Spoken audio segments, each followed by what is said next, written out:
Selamat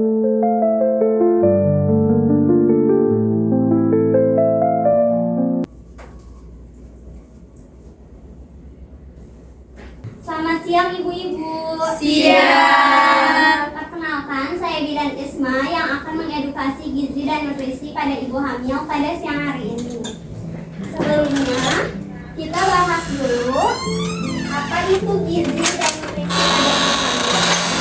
Nah, gizi itu adalah makanan sehat seimbang yang harus dikonsumsi selama kehamilan, yaitu dengan 2 kali porsi makan orang yang tidak hamil. Jadi kalau misalnya biasanya 1 kali porsi makan, pada kehamilan itu menjadi 2 kali porsi makan. Lalu kebutuhan gizi pada masa kehamilan akan meningkat 15% dibandingkan kebutuhan wanita normal. Lalu ada nutrisi yang penting bagi ibu hamil. Nah, apa aja? Yaitu yang pertama karbohidrat. Karbohidrat itu contohnya ada jagung, ada beras, ada ubi, dan ada kentang. Lalu ada protein, lalu ada lemak, zat besi, asam folat, kalsium, dan vitamin. Selanjutnya ada 13 pesan gizi seimbang. Yang pertama, makan aneka ragam makanan. Lalu makan yang memenuhi energi. Juga makan sumber karbohidrat setengah dari kebutuhan energi. Lalu batasi lemak 1/4 dari energi. Gunakan garam beriodium. Lalu makan makanan sumber zat gizi.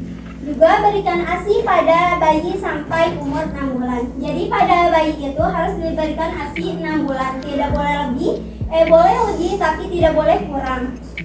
Lalu biasakan makan pagi. Jadi makan aja sedikit tapi sering ya ibu, dan harus dipaksa untuk makan pagi. Lalu minum air bersih, aman, dan cukup. Lalu beraktivitas fisik secara teratur, mau itu jalan pagi atau berolahraga. Dan hindari minuman beralkohol. Sebisa mungkin pada masa kehamilan dihindari minuman beralkohol ya ibu-ibu. Baik. Lalu ada makan makanan yang aman untuk kesehatan dan baca label pada makanan kemasan. Jadi saat makan makanan kemasan, ibu hamil perlu membaca label pada makanan kemasan tersebut. Berapa bulannya, terus berapa ya gitu, baik. Lalu sekarang makanan yang harus dihindari dan dibatasi selama kehamilan. Apa aja? Yaitu menghindari makanan yang diawetkan. Lalu menghindari daging, telur, ikan yang dimasak kurang matang. Biasanya kan suka makan sashimi gitu ya Bu ya? Iya, salmon gitu ya Bu. Ya, kalau misalnya pada masa kehamilan lebih baik dikurangi ya Ibu. Lalu ada membatasi kopi dan coklat. Sebenarnya kopi dan coklat itu baik dan boleh, tetapi harus dibatasi. Lalu membatasi makanan yang mengandung energi tinggi dan gula seperti keripik atau cake. Lalu membatasi makanan yang mengandung gas. Contohnya apa aja? Ada nangka, kol, dan ubi jalar. Terus telur mentah, jeroan, kafein, dan alkohol.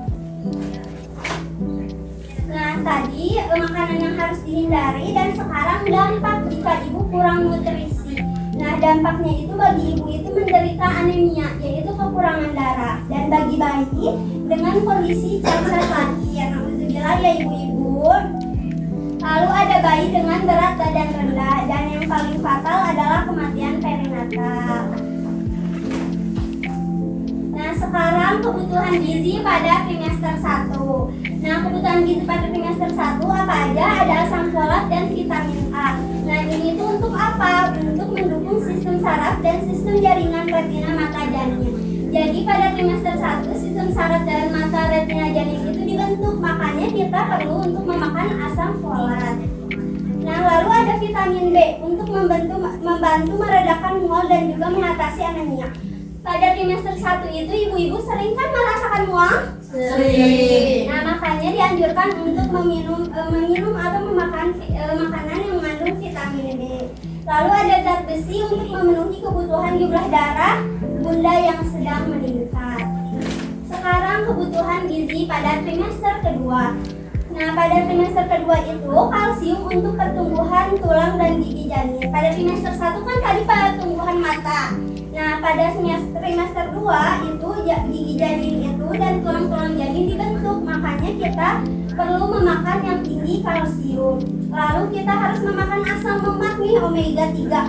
Untuk apa? Untuk perkembangan otak janin. Lalu ada zinc atau seng untuk mencegah resiko bayi dengan lahir cacat, keterbatasan pertumbuhan dan kelahiran prematur. Ini juga sangat penting. Lalu yang terakhir, kebutuhan gizi trimester ketiga. Nah, apa aja? Ada vitamin C yang berfungsi untuk optimal plasenta, menjaga daya tahan tubuh serta sebagai zat antioksidan. Lalu ada vitamin B1 untuk membantu mengubah sari makanan menjadi energi agar bunda tidak mudah lemas. Nah, pada trimester ketiga kan sering merasa lemas, capek, dan pegal ya ibu. Makanya kita dianjurkan untuk meminum vitamin B1. Nah, terus ada air. Nah, air ini sangat penting juga untuk pertumbuhan sel-sel baru serta mempertahankan volume darah yang meningkat selama masa kehamilan. Dan yang terakhir ada catatan. Catatannya itu untuk memenuhi kebutuhan gizi ibu hamil pada trimester berapapun, menu harian bunda itu harus memiliki prinsip gizi seimbang, yakni terdiri atas zat tenaga atau sumber karbohidrat, zat pembangun atau sumber protein, dan zat pengatur vitamin dan mineral. Nah, minum susu dapat membantu memenuhi kebutuhan gizi ibu hamil. Misalnya nih, susu apa nih yang bagus untuk ibu hamil? Ibu bisa mengkonsumsi susu Vidoran. Nah, karena di susu itu mengandung cod liver oil yang kaya manfaat untuk perkembangan otak janin. Nah, selain itu, ibu juga perlu mengkonsumsi setiap hari isi piringku. Nah, isi piringku dalam ibu hamil itu ada apa saja? Yang pertama ada nasi, tentu ya ada karbohidrat. Lalu ada sayur-sayuran dan ada ayam atau boleh diganti ikan atau apapun. Lalu ada bu ya? Boleh ibu, tapi yang mentah yang matang ya, soalnya yang mentah tidak boleh. Terus ada buah-buahan dan ada tempe, boleh diganti tempe atau tahu. Dan yang paling penting ada tablet tambah darah 1 hari sekali. Air 8 gelas per hari atau 1 liter. Baik, apakah ada yang ditanyakan? Ibu, aku mau bertanya, biasanya kalau anemia itu kan kekurangan darah ya, nah itu disebabkan oleh apa ya? Nah, kalau pada ibu hamil dan pada umumnya anemia itu disebabkan karena kurangnya zat besi. Makanya dalam sehari itu harus mengkonsumsi tablet tambah darah. Apa bisa? Bisa. Dipahami? Baik, mungkin sekian ya edukasi dari saya. Kurang lebihnya saya mohon maaf. Wassalamualaikum warahmatullahi wabarakatuh. Waalaikumsalam.